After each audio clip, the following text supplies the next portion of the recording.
Texas! He's a 10. I choose this family.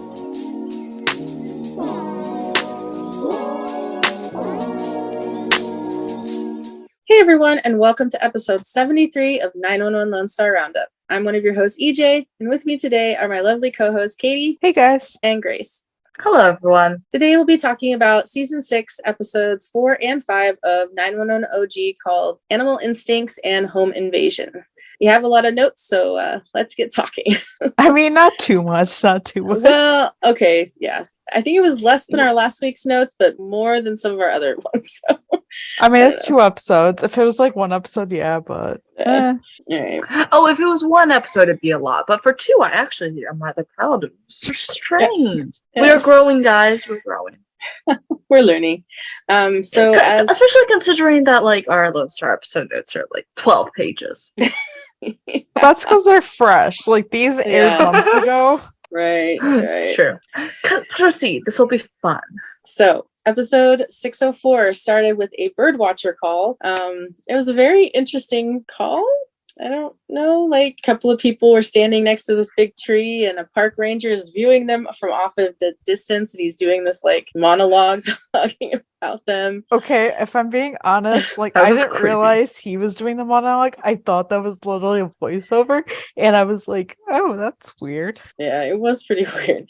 And then like this tree, because it had been a toppled tree, the tree fell back onto the guy, so like the wind blew it back up. So the guy got stuck underneath the roots of the tree. And the guy had kind of like the park ranger had an interest in one of the gals, and he thought she was dating the guy that she was with. Turns out after when everybody's called for the rescue, he finds out it's her brother, and then it's very awkward because he starts hitting on her immediately. Tries to flirt with her. Yeah, that was so awkward. It was so gross and not bad the time, timing. dude. Not the time. And not the time. Plus, he was just creepy. Period. And even Buck and Eddie kind of had their own responses. They were like, "What, bro? Yeah, bro, really?" So our next scene is Buck and Maddie. They are talking, and Buck says he has a new plan going. He's going to say yes to everything for a while, and not let fear get in the way of what he's doing. And Maddie's like, so running into burning buildings. And Buck's like, but that's different. That's work. And he admits that he's going to be meeting his old roommate, Connor, for dinner. And it was, I guess, the Connor had reached out and Buck's like, yeah, sure. Yeah, like of course he said yes. Of course he said yes. I just kind of wish he it's had. Buck. Yeah, because like going into the episode we already knew like all of this, and it's just like, okay, this is just weird. Like what the heck? Like I have thoughts for that later. Yeah, we do have to wait a little bit to do all the thoughts, but like not too much. Yeah. Right. So our next scene is Eddie and Chris. Chris and Eddie had just gotten back from shopping, or Eddie had, and they're putting groceries away, and Chris is getting all picky about the groceries that Eddie bought. No, well, actually, Chris was there because Eddie was like, "Oh, you picked this." Oh, that's right. Like, why this? So it's like been a while. We kind of knew that he was there, and then Eddie finds out that Chris is skipping his science club, and it's like, oh, yep. And he gets this call, and like he's like, "Oh, really?" And he turns to Chris, and like Chris is like, the parrot move. Yep. Dad move. He just has that kid. He just has that look that every kid gets. It's something they're like going, "Oh shit." Right. Oh shit, parrot knows. That kind of thing. Like every kid has that point in their life, and he had that point. Yeah. And before we get any more of that storyline, we see Hen at the firehouse. She's finishing her last shift and kind of handing things over to the next captain and crew. And all of a sudden, we see Bobby kind of in the background. And he's like, "You got a minute, Cap?" And she's like, "Don't call me Cap." And then she turns around and sees that it's Bobby, which I thought was kind of cute because he's always called Cap. And I think, for him to like call her that, I don't know, I liked it. Mm-hmm. And he asks how she's doing, and she starts talking about work, but he's like, "Yeah, that's not why I'm here." Yeah, and like it's just so funny because like she didn't know it was him, also just because of like all the stuff she's been going through. Like it's obviously not registering. Right. And then just like she just wants to be like, "Oh, I did this, like this is all set," but like no, he's asking about like you. Yeah. And then she's like, obviously somebody called her. It's like, "So who called?" He's like, Karen did, and she called me an idiot. Because I could literally, I wish we got that scene like Karen just Oh my yelling at God. Bobby, being like, "You Yeah. idiot!" Right. Because it would have been funny, to be honest. Because when Bobby originally had asked her, him and Athena were going to take a cruise, and then everything happened with her family, so they rushed to Florida. So he kind of just dropped everything in her lap and left. So he didn't realize, because he probably hasn't been communicating much with the crew, that, what's been going on, how she's been doing. And even he was skeptical at the beginning. He's like, I wasn't going to ask you because I knew you had a lot of stuff going on. So he feels bad because, he had found out that she failed her test for school and wished he could do something to fix it. But offers to give her some time off that she deserves, because Hen never takes time off. She hates having time off. Mm-hmm. So I don't know. I liked the scene because I liked him addressing it and being a good captain by making her take some time off. Even though she doesn't want it. Yeah, well, that's standard. Yeah, pretty much. Right. So our next scene is Buck is meeting with the ex-roommate and his wife. So he's meeting with Connor, and what's the wife's name? Did we ever get a name? I don't think we got a name. We did. I'm sure we did. I just don't know it. Cameron. Connor and Cameron? I think it's Cameron. I'm gonna Google that while we talk. Yeah. So it was a very interesting thing. So Buck's asking questions like how you guys met, how long you've been married, all this stuff. And then all of a sudden they just kind of basically say that, Yeah, it was Cameron, but it's spelled so freaking weird. I'm like, spelled with a K. Yeah. Okay. So yeah. Sorry, that just gave me weird vibes. And so they just basically say that they've been having struggles getting pregnant, and they've done some of this stuff, and they flat out just ask Buck to be a sperm donor for them. And first dinner in years. You haven't talked to this guy in years. Yeah, 2 years. Asking you to be the biological donor. That's friggin' weird. Baby? You shouldn't even be asking that. And we knew you asked a close friend. We knew this was coming up and stuff for weeks. If you pay attention to things that are going on, you knew this was coming. And so I was like, okay, what the heck? Okay. Right. And then of course it comes, and I'm like, okay, that's weird. I have known couples who have not been able to have children naturally for whatever reason. So I get that sometimes there's a desire to ask a friend, but you don't just have dinner for the first time in 2 years and say, oh, by the way, over dessert, can you have your sperm? It's weird. It's weird. It's an invasion, in my opinion. You don't see him for 2 years, and it's not even right. Hey, how are you? Okay, can I have some sperm? Yeah. What the heck, dude? Honestly, it's the entitlement for me. Yes. There is a sense of entitlement. And I get they were projecting a desperate feeling there. And I follow an influencer who's actually really nice. And she is currently she and her husband are currently experiencing fertility struggles. They have for a while now. So I've been following along that journey. But it's I'm pretty sure that, and I'm not going to speak for all everyone who struggles with that, but I'm pretty sure that many people would just die of embarrassment before asking that question to someone you've not talked to in 6 years. There's also this thing called sperm banks. Yeah. So did you have to ask some guy you knew? All right. So okay, well, we can talk about that later because I have thoughts on that. But what I was thinking about was we haven't had any mention of a roommate named Connor. I don't know if I've ever heard that name on the show. He was in episodes before. Okay, so we all tried to forget season 1. So yeah. So I guess for me, I can see it kind of both sides. I understand why the writers did it this way because it had to be kind of an awkward conversation because he has not been mentioned. But if that was something they should have been planning, they could have dropped hints the last couple of episodes that, oh, my friend Connor reached out to me. I haven't talked with him in such a long time. Or, oh, did you, and talk with Eddie about it, or talk with Hen or Chim or somebody. But just all of a sudden, they're hanging out like it's, no big deal. And this comes up. So I thought it was a little weird. Yeah. Honestly, if one of my friends reached out of the blue after 6 years, wanting to have dinner with their significant other, maybe I'm just a suspicious bitch. I would have many questions. Yeah. Yeah. Well, and so Buck doesn't say no, but he also doesn't say yes, which is kind of what he was in his like mode of saying yes to everything. So we get to the station. Eddie's talking about Chris to Chim and Hen, and you can kind of see Buck at the other end of the table, just like totally like stunned, Spaced, just blanked out, spaced, very spaced. Wow. Yeah, space is a better way to put it. He's talking about how Chris has been going to the park, cutting science club, but it was something that he had actually wanted to like talk to Eddie into. Well, no, he talked Eddie into doing it because that way he had time that he could skip and go to hang out with his friends. And I think I love Eddie turning to Buck. It's like, you know anything about these secrets Christopher is there, Buck?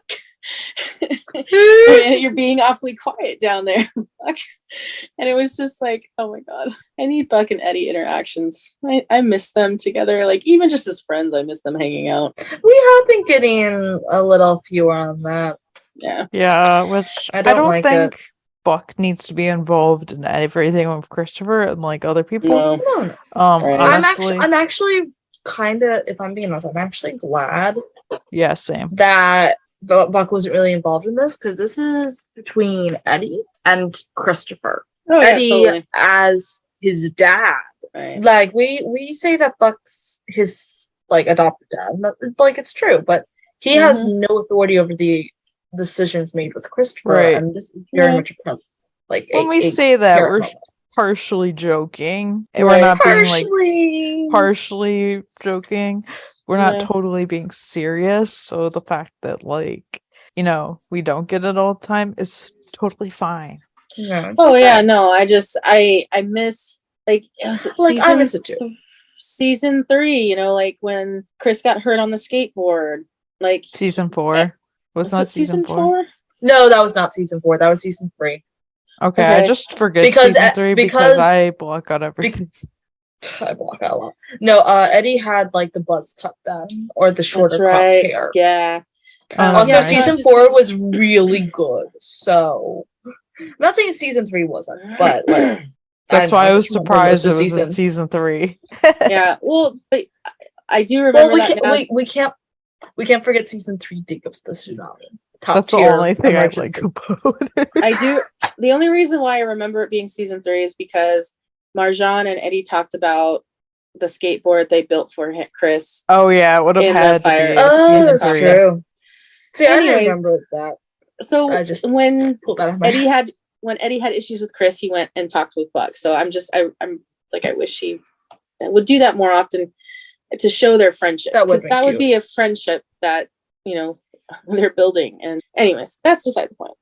I mean, honestly, I will say I do hope we get a little bit more Buck and Chris interaction too. Right. Like that'd be nice in the future. I'm sure we'll get something. And then while kind of in the similar scene, Bobby kind of walks in and Hen shows up and he's kind of, well, why is Hen here? He's like, didn't I give you some time off? And she's like, yeah, but I don't want to go home because it's too quiet. Okay. When she said my house is too quiet and I was rewatching it, I was like, okay, why did none of them get triggered by that? I know. Yeah. Honestly, I think we remember it far more than the writers do. To be honest, yes. Because I don't know, I just pointed out, like, I just remembered it this past time and I was like, why did nobody get triggered? But I get it. But I'm also like, come on. Yeah. It'd be funny if they kept a consistency with that. Yeah. To be honest, though, they would have to like incorporate that into most of their scripts, which I'm not complaining about, but like, yeah. So, anyways, the next kind of scene we get is the 118 guys are responding to a 5-car crash versus a bike. Okay, that was a massive accident. And the bikers got this broken fibula, and Chim's trying to check out the driver of the person who caused the accident, trying to like relay what's going on, and he can't get into the driver's side, so he goes and sits in the passenger seat. And the guy wakes up from his whatever is going on and just decides to drive away. Blood dripping down his face, Chim in the car. His face is just bloody. It was just disgusting.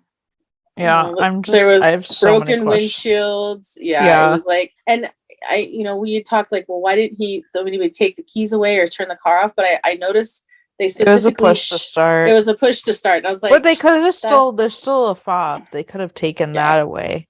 Yeah, because once it's out of the car, it won't. Because that's my car's like that. Right.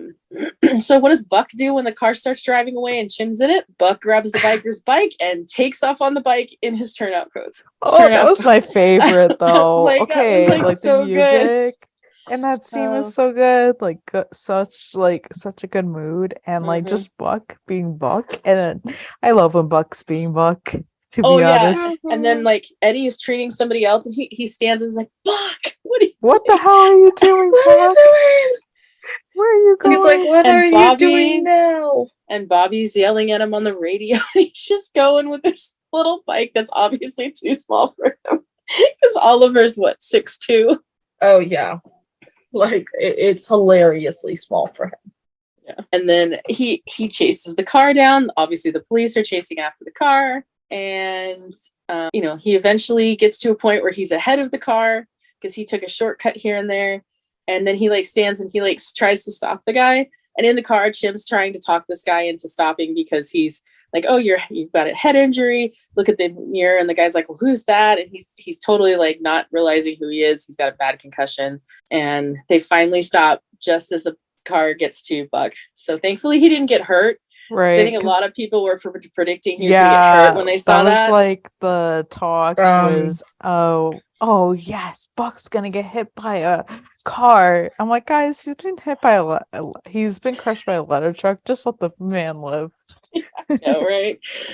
I'm slightly concerned by how many people want something bad to happen to Buck. Okay, like everyone says she who does like when something happens to Eddie, but that's because it almost never happens. That's like people wanting Carlos to get hurt right now because it's oh, he hasn't been hurt, and I'm like, fair. That is that's a conversation for a different day though. Yes. Yeah. Another series. Yeah, so we'll talk about that in a future episode maybe. We will. So after this, we have Bobby checking in on Athena and finding out she's getting ready to come home because I think her dad had just come home or was going to be coming home. And her mom was like, oh, you don't need to be here. And well, they got a caretaker for her parents. Yeah. So I couldn't remember the specifics. And then next scene, I was super surprised but Eddie's video calling with his dad. And it's so good. It's so good to see the growth that they've had just in the last season, because we know he had a rough season 5 with his dad. Well, it's always been rough with his dad. It was just they were now acknowledging it and showing it more and addressing it. Yeah. And then I loved how Eddie's dad gave him some advice about dealing with teenagers and preteens. Yeah. So I don't think anyone remembers how bad they were as a kid. Realistically, we just are no, we're pretty. I kind of just gloss over that. And then we see kind of Hen is having her day of being off, and Buck shows up at her place, and he's he kind of shares through their conversation, shares what Connor and Cameron asked him to do, and they start drinking. And they have a good conversation though, because she gives him some really good insight and I think Buck came to her because her and her wife have tried adopting. They've, have they considered that kind of stuff? So she would be a good resource to go to as a friend and somebody who's kind of gone through that stuff. Right. So I think it was a great choice for him to go talk to her, but then they decided to start drinking and then they get drunk. It's so funny. I love. See, this is the second time Hen's been involved in some drunk with a pair, Hen and Chim being drunk before together. That's hysterical. Karen and Chim. I couldn't remember. Okay. Yeah, her other half was drunk with Chim, so there's something there. Oh wait, this is actually perfect because then it's Hen and Buck now, and I really do love that. I really do. I condone it. I do. Right. And and she's giving him some thoughts, and they're not like drunk enough where they can't make decisions or anything, because they're like still moderately coherent, but they're definitely slurring their words and not They're there. definitely somewhat sloshed. Right. And at the same time, Bobby, Chim, and Eddie respond to a call at a sorority house about somebody who'd OD'd, but they get there and it's a dog. I'm just like, and this call actually made me kind of mad. Like, yeah, Same. I didn't like it. Yeah, I was pretty mad. It makes sense. Like, the situation was this dog had gotten into somebody's drugs and OD'd on the drugs because his name is Hoover, and nobody realized that Hoover was because he's like a vacuum and sucks everything up. They were so And dumb, like, doesn't and surprise me. Bobby got pissed, so he's like, we're gonna treat it like any other call. We're gonna treat the dog. And they're like, well, how much Narcan can we give a dog? And they're like, well, Hen should know. So they call Hen, but she puts him on speakerphone. Bobby tells her what's going on, and he's like, are you drunk? And Buck's like, absolutely. Absolutely. And I think Chim's like, it's 2:00 in the afternoon. Buck's like, it's 5:00 somewhere. Yeah, That's a mood. And then because Bobby told her what was going on, and she's like, you want me to do what? And he's like, she's like, I have to put you on speakerphone so somebody else can hear this. And that's when they finds out Buck's there. And it was just like, she needed proof that Bobby was calling to get her advice on how to treat a dog. We need someone else just to make sure that her being sloshed was not meaning that she was hallucinating. Right. Yeah. And she did solve the problem. Yeah. Very she was well. able to do it drunk, and they was like, you'd be a great doctor and stuff. They end up saving the dog, thankfully. But then Bobby decides to bring it into protective custody. I loved that. I love it. Because that was he totally should have. negligence. That totally was negligent, and there's absolutely no reason why they should have had a dog in that house. And so we have And no one was looking after the dog long enough. Yeah. Like, it was completely left on its own to do that for who knows how long. Yep. Yeah, like those are the kind of people I feel like they need a dog. Like, nobody needs a dog. If you can't care for a dog, it's not a need. You never. Yeah. It's not like, no, you don't need. Yeah. So earlier in the episode, we had found out that Eddie had grounded Christopher for a week. But all of a sudden, Eddie, in the evening or at night, hears Chris talking out in the living room and goes out and finds him video chatting with his friends on the TV. And what he's supposed to not be doing. Right. Yeah, like on video games, basically. It was. Yeah. And Liz, the kid did it in the middle of the house. Yeah. Well, the father had been in the military and is used to getting up at like a moment's notice. Right. I mean, I think, like, in just like his mind, he's probably thinking, oh, well, if I do it in the living room, he's less likely to hear me rather than if he was in his bedroom. But it's like, even so, do you know who your father is? Like, not the craziest, most brilliant idea. Like, I mean, it's a typical kid mistake, but at the same time, like, it's just, yeah, not the brightest idea. I'm sorry, Definitely not. Christopher. But, oh well, I mean, y'all gotta learn. For sure. And Eddie is going to try and give Christopher, like, more independence, let him go to the park with his friends, like, let him be because he's growing up, and it's like, it's just so weird. Yeah. Well, and him and Chris have a conversation about it, which is good. Like, they don't just, like, he doesn't just scream at him and walk away. He did do the dad snap, and I was just like, oh, yes. The vein popped in his shoulder or something. Yeah, like I was like, though, I mean, I've had the anti-snap before. Like, some of my friends have some young little ones, and I'm like, I'm trying. Yeah, I've had to do that a few times with the kids. And so after this, she goes to see her professor that failed the test that she failed, and asks for a second chance. And after some conversation with the teacher, the teacher says, okay, I'll give you a second chance, but it's not going to be just a paper exam. It's going to be a practical exam, which is in person, physically, with patients. And so there'd been a scene earlier in the episode where Connor had come over to talk to Buck, not really talk him into it, but just give him some more feedback on, like, why he chose Buck. And so Buck has both Connor and Cameron come over, and he ends up agreeing to be their sperm donor. No. I was And like, like the reasonings that he was giving for like why he would pick Buck, it's like your kid could literally not be any of that. Like that literally has nothing to do with It's nurture. creating. It's not nature. Exactly. Right. That has nothing to do with creating a child. Yeah. And Buck is not supposed to be in your kid's life to nurture them. So like, Right. yeah. Well, and I think that's part of the reason why they pick somebody that they don't normally have contact with. So it would be less like they would just have, a random person, come in their life. But I don't know. Again, sperm bank. I'm I yet to know. be sold on this storyline. I don't feel like I don't it's a like great it. I hope it burns. storyline. I do feel bad for the characters, the family, the couple that's not being able to have children, but there are other options besides asking somebody you barely know.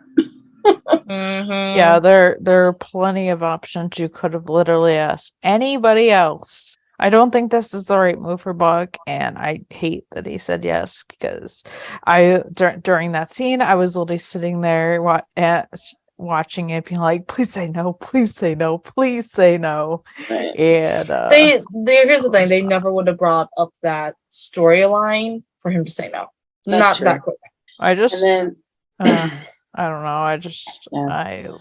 We'll have quite a few opportunities to chat more about it in the coming episodes when it's brought up again, because we definitely have feelings on it. Yeah, I think it's only coming up once before the break.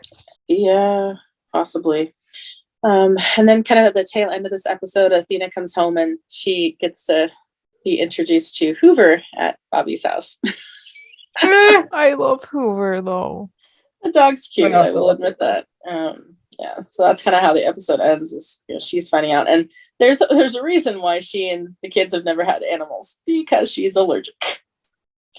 Yeah, I was like, oh, and what was and she heard what she smelled something cooking, and she's like, oh, what are you making for dinner? He's like, oh, that's not for you, and he's cooking the dog food.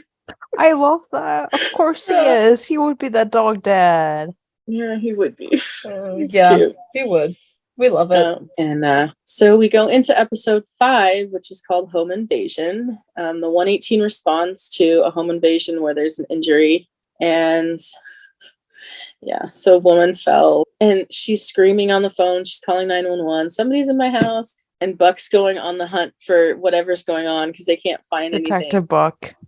And I'm like, I love Detective Buckley here. I love it. It's so cute. And I don't know. I love Athena's comments too, but Buck ends up going into the pantry and finds it's a raccoon had gotten into the house from the doggy door. It was cute too. It was cute. I loved it. I was like, I love raccoons from a distance. I know. I also love raccoons. They're very cute. Yeah. And then we have a scene where Chim and Maddie are at their apartment and they ended up with a nanny. They've found a nanny, and she was very interesting to say the least. That's for sure. Which in the previous episode, Maddie had been looking for one. Mm-hmm.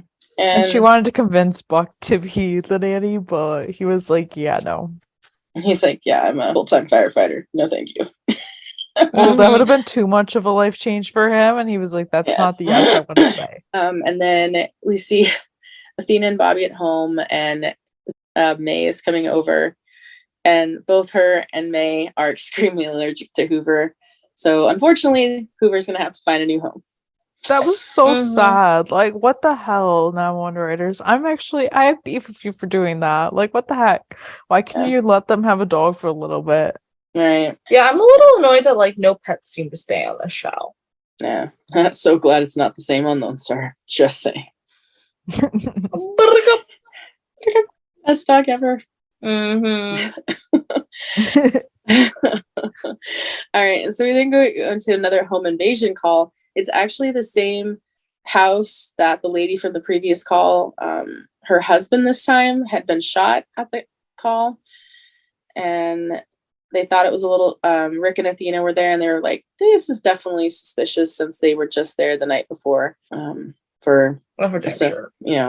And then Bobby stops by Hen and Karen's to see if Hen could take Hoover. And Hen's face. This is the sad moment when we learn that Paisley has passed away, the dog that they got in season 2. Which she was an older dog, so it kind of makes sense. Mm-hmm. But it was just like, oh, that's why we never saw her Right. again. Like after season 2, that's why they haven't mentioned her because she dead. Okay. Yeah. And they're like, well, I mean, yeah. I understand. It's like, oh well, that explains it. And so Rick and Athena are working on the case for the home invasions because they're realizing there's some sort of connection they just can't figure out. But they realize that they all have made 911 calls. So they go to the dispatch center to talk to Maddie about helping them find out who took the calls, if there was anything suspicious on the calls that might help them connect them. And then they end up finding that all of the calls had been listened and re-looked at again by Maddie, even though she physically hadn't done it, but it was her user and login information that had looked at it. So somebody had stolen her information and was using it to listen to calls. And I was like, okay, not sure I'm happy with where this is going. Because I'm like, we just got Maddie back to the call center. I don't need her having problems there. I know. Yeah. Like, what the heck? And it's like, calm down, writers. And then so we get a scene where Chin comes home and the nanny is doing like a deep clean of the house. Like And, a real deep clean. Yeah, like she doesn't want him to like bring his shoes in. So he like tiptoes to find Maddie in the bathroom. And he's like, why are we hiding in the bathroom? And she's like trying to avoid the, nanny. And then she starts telling him about, being accused of, because what's happening is, what they figured out is that somewhere there's an injury at a house. And then like the next day, that same house is being burglarized. And usually it's when somebody's not home. So the person is feeding calls from dispatch as to where they can hit houses. And so Maddie's trying to figure out who could have done it. And then the next morning we see Maddie going in to talk to what she says is it's kind of a setup. I thought it was going to be a setup, but I'm like, she's talking to Noah, the new kid, the new dispatcher, and he ends up confessing that it was him and that he had seen her log in. It was stealing her information so he could use it. How his stepdad got into some debt and he needed to pay it off. So he was helping these guys like rob certain places. Because when you call dispatch, you're like, are there any pets in the house? Is there any people in the house? Is there somebody there that can help you? All the information. Yeah. So right. and if the certain areas that are hit, like yeah. And they knew like the gate code or whatever to get in. And like the only reason why he ended up confessing to start with is because she said, oh, I'm gonna get fired, like it's under my login, like what are they gonna do? Like I'm gonna lose my job. So he confesses. That's the only reason why.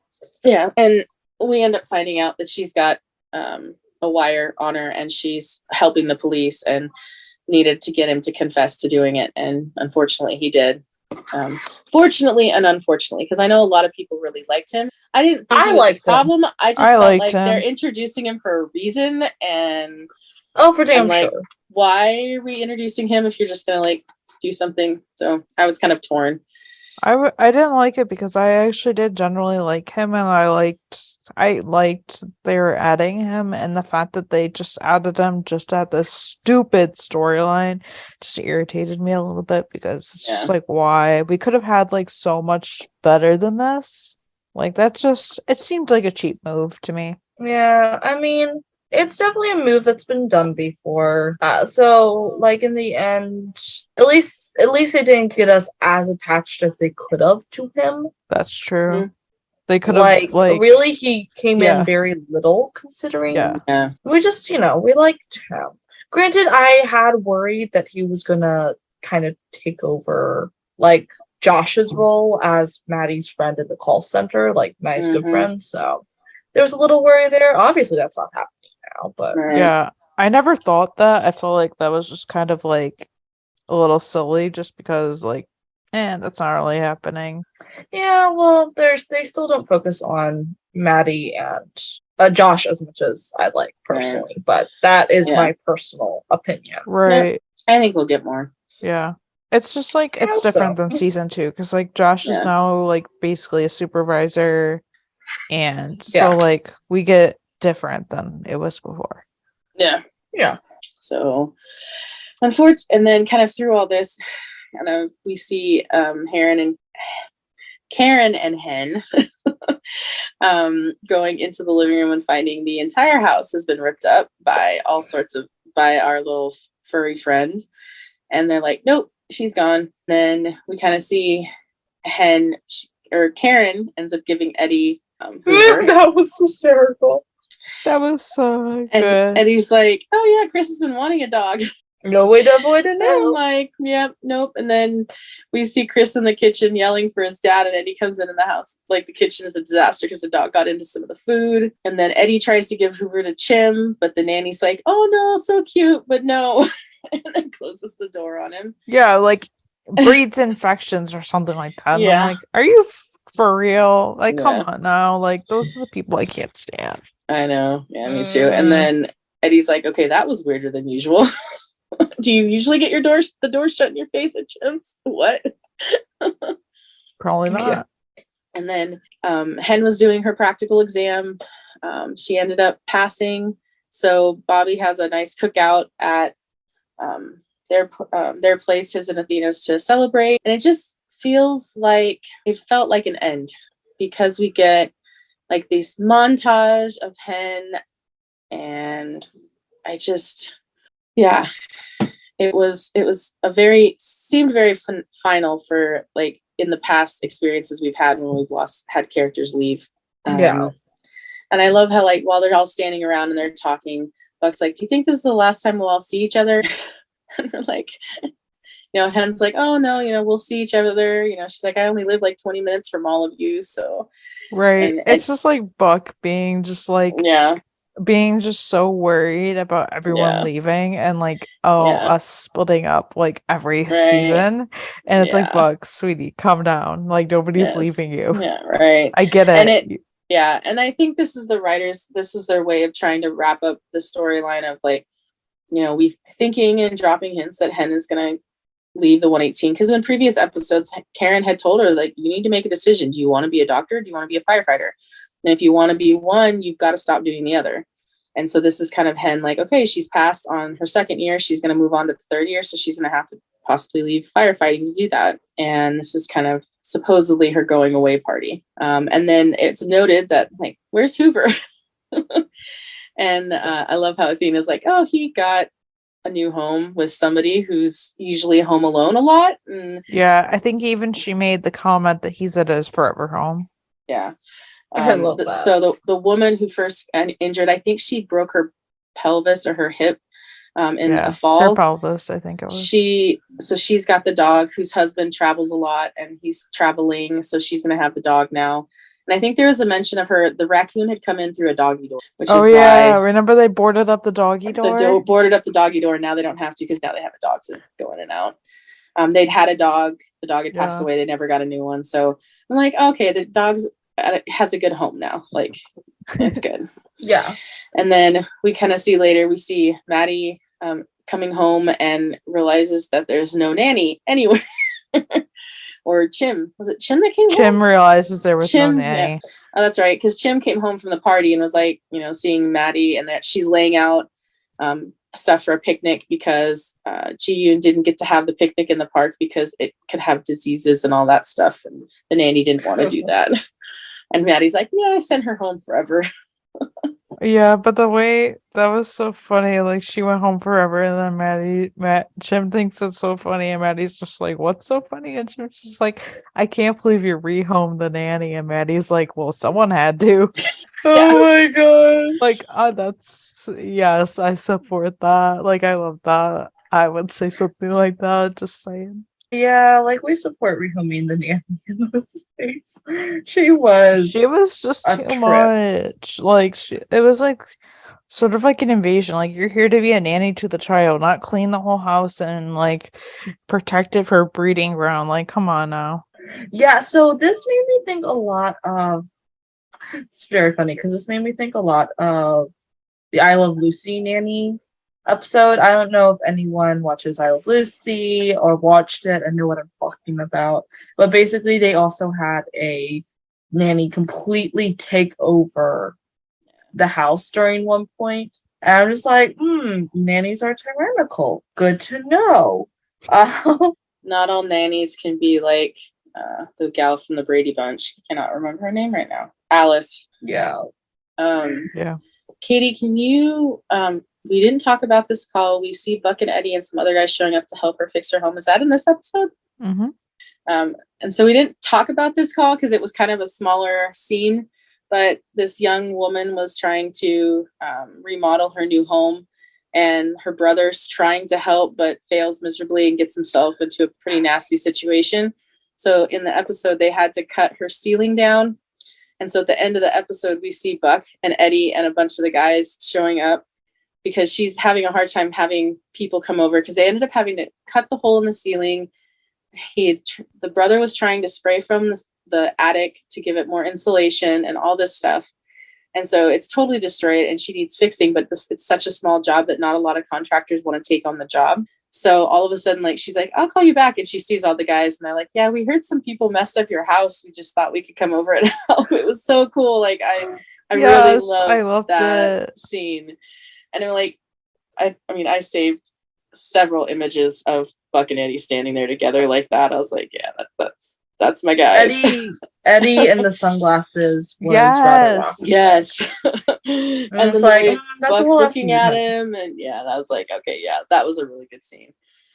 And that happens, like, unfortunately a lot, but I think also I know of many of situations where all of a sudden firefighters will just show up at your house and be like, yeah, they had come to a call or something there and realized that something needed to happen, like an elderly person needs a ramp built, and like a lot of firefighters have construction experience or know how to build stuff. And so they'll come and say, like, yeah, on their free time, they'll come over and they'll build that ramp that the elderly person needs but can't get or can't afford to buy or doesn't know anybody who can fix it or do it. So I think that was just a really cool way of them stepping up and saying, we messed up your place, so we're going to fix it. Yeah. That was good.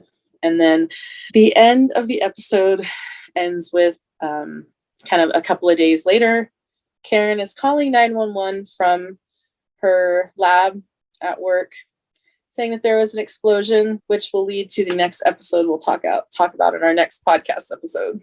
Talk about cliffhanger. And if I'm not mistaken, there was 2 weeks between this episodes. Was there, or was it just a week? I can't remember. I also cannot remember. I don't remember. I know there was a break, but I don't remember when the break was. I think there may have been the break between these two. I can't remember. I could look. Yeah, that'd be a good idea because I'm honestly curious now. Yeah. So, but there won't be a break when you hear from us. We'll talk about this one in our next episode. So, very true. All in all, I don't know. I like both episodes. I think 6 is shaping up to be a little bit better season than season 5. Season 5 had a lot of issues. Oh, it's shaping up to be a way. There are issues. Yeah. I think 6 is by far great. Is it on the level of like 4 for me? No. 4 was like one of the best. It's too soon to say for me. Yeah. I agree with that. And let's be honest, even 5B got really good compared to 5A. Okay, 6 is a lot better than 5, but I can't necessarily say if I think it's better than 4, just because 4 is really good. So far, it's not better than 4 for me, but it is good. I need to go back and watch season 5, like, soon. A friend of mine and I are writing a fan fiction, and we just are finishing this up, like, the end of season 4 stuff. So I'm like, oh yeah, I should probably go back and watch season 5 because it's been so long. And I'm like, see what I can fast forward through. Yeah, that's like, I have no desires to watch season 5, not maybe a couple episodes, but like, I really don't have any desires. There's a couple of good Eddie episodes and a couple of good specific episodes, but overall, it wouldn't be a rewatch. The jailbreak one and the hospital ones were a couple of my favorites, and then there were some better ones in 5B. But it's just they kind of bombed with season 5. So season 6, I was a little apprehensive about because oh my gosh, what are they going to do now? It is shaping up. Right. I'm not fully going to compare what season it's better or not then, but until we get to the end, because obviously who knows what we're going to get hit with. Right. Yeah. But I was just like, please, 6 is my favorite number. Please do not mess this up for me. Right. So the break was after 6, so it was in between 6 and 7, not 5 and 6. Okay. All right. Well, Okay, so we so did it's have- probably a good thing because I wouldn't have wanted to wait 2 weeks for the cliffhanger of something like this. That wasn't like bad cliffhanger because we know they're not going to kill Karen. There was, they're not like I it, was, too. yeah. I mean, people were like, "Oh my god, are they going to kill Karen off? Oh my, well, what are they going to do?" And in this, we know from previews and stuff, it was that Karen was or Hen wasn't going to be working because she's off, and so yeah, I'm excited to talk about that episode because I thought it was pretty good. It was a very good episode. You guys have anything else you want to share? No, I really liked episode 4 though. Like, I think that's like top tier favorites for the season for me. I just really liked it, like the Buck like scene, like that really tops it for me. I love that scene. I can watch that over and over again. Oh, the Buck and Hen. It's 5 o'clock somewhere. Okay, that, but like Buck like chasing down. Oh, the bike. Yeah. The bike scene. The bike scene. Oh, I just love it. I'll say that my favorite one so far might be the one we just talked about. So the home invasion one, because that was really good. Yeah. They're both solid episodes. They both carry their own little storylines.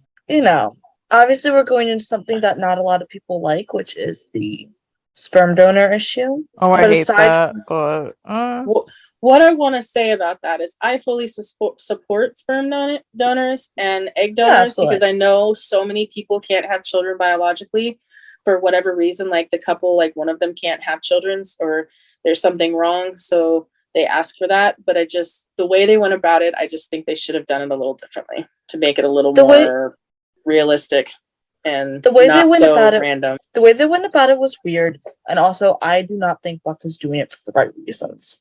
Agreed. So I think he's just desperately, he's a people pleaser. And right now he's moved out of his people pleaser period of saying yes to everything, I think. But he's moved into the period of helping anyone who needs help. Yeah.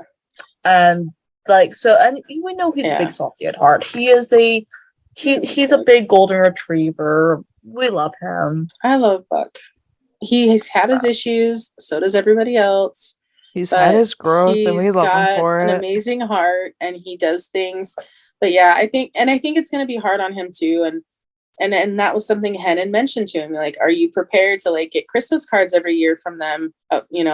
With a picture of yours and Cameron's kid, because it would be Buck's, and Cameron having children together, and Connor would be playing dad, and it wouldn't be. He would be a donor, not a father. He wouldn't be in the kid's life in any capacity as a parent, and if at all. So that's something Buck's really going to have to weigh out. Plus, and we can talk about this more later, but really, he's not even a good candidate because of the history of cancer in his family. Oh yeah, how has that not come up? Yeah, it's been brought up a lot of times. People have said it, and they're like, "Well, wait a second, how can you be?" Because, I know that doesn't disqualify you, but usually if they test your blood before you do the donation, so then that can make sure that the family at least knows ahead of time that there's the possibility. Yeah, because I imagine not a lot of people would say yes to the possibility. Yeah, because who really wants to say yes to the possibility of leukemia or something? Yeah, there could be that chance that they're so desperate that they would say yes, even knowing that their kid could get cancer. But then there could be the chance where they're like, "Oh hell no." I mean, seriously, if they heard that Buck's older brother died from it when he was I don't know. They might be that desperate. They seem that desperate, to be honest. Not like if they saying reach out anything to Buck, bad about it. They're desperate. And I'm not saying that against Buck. I'm saying that just in the situation. Yeah. They reach out to someone they haven't talked to in 6 years. They're desperate. Well, it was 2 years. Yeah, whatever. 2 years. Still years. And even then, Yeah, I'm actually disappointed in that one that has not come up yet. Granted, and I'm skipping forward a little bit, they only just got the actual donation. But he should have gone through rigorous testing by this point. Yeah. The sperm donor process is not easy. It's hella difficult. It depends, though, because if it's a direct donation to a specific person, it's probably a little more lenient than if he was just going in to donate to just the sperm bank. So, that's fair. Yeah, it's true. Just like egg donors and stuff. It's just if Buck, it's the question is, has Buck discussed that with them, that he had a biological brother that died at a young age because of childhood cancer? And then there raises the discussion, if he hasn't, like, is he in the wrong in some way? Because I feel like if that is possibly a storyline they could try and spin. Well, and there something came up. So I watched a series, Brothers and Sisters, which is actually a series that Rob Lowe starred in. And there was a character who, it was 3 brothers. One of the brothers was married and wanted to have children, but couldn't, because of some medical issues. So he asked his other 2 brothers to donate. They mixed it up. Then they ended up having a kid. So nobody ever wanted to know who the biological father was of the brothers. Unfortunately, a couple seasons later, after the baby was born, that baby needed a liver transplant. And so unfortunately, they needed to do a DNA test on both of the brothers to find out.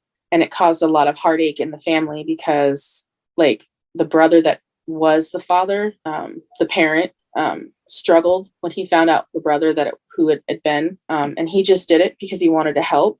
And there was some tension and like jealousy on the brother's part that was the parent, because he didn't want his biological brother to think that just because he donated meant that he could be the father to that child. And so it's come up in series before. And so I'm praying that either storyline becomes nil and void and we never hear from them again, or something happens where it's like obvious, like we bring up the storyline again for a reason. Yeah, but did you guys hear that Buck's parents are coming back in 5B or 6? Yeah, I heard. I heard. I mean, I get it, and I feel like this could tie into the storyline, and of course, we can talk about it in future episode. But I just thought I mentioned. Wow, I hadn't heard that yet. I heard because I saw the photo of the actress who plays his mom on set. Okay. I just heard it in an interview, so that's what I heard, and I heard a while ago. Honestly, I've just been paying attention to Lone Star News, any little snippets I can get. So that is fair. Yeah, I mean, same, but like, I'm like, there's nothing there. It's just people theorizing about things, and I'm like, you got this from an illegitimate website? Okay. Well, actually, the nuggets that I've gotten recently are what Ronan said at the convention he did the meet and greet for this last weekend. So at least it's a few things from a reliable source. Oh yeah, I really reliable. Too. Yeah, but should I do the outro now? Probably. We could go on theorizing for ages. I know. All right, so we don't do some more theorizing and don't take up all of our info for the next episode. We want to talk about it. We're gonna close out here. So thank you guys so much for joining and listening. Be sure to subscribe to the podcast on Anchor. We're also on Spotify, Apple, and Google Podcasts, and everywhere you get your podcasts. And we're also on YouTube. On iTunes and Spotify, please rate us and leave us a review. It would mean a lot to us. You can follow the podcast on our socials at 911 LS Roundup on Facebook, Twitter, and Instagram, and now TikTok. Be sure to join our Discord server. The link will be in the description box of the podcast and also on our Instagram bio. You guys follow me, Katie, at Flow of Charles on Instagram and TikTok. You guys can follow me, Grace, at RonanRafa911 on Instagram and at CheapGirl31 on Twitter. You can find me, EJ8302, on Instagram and Twitter. Bye. Bye.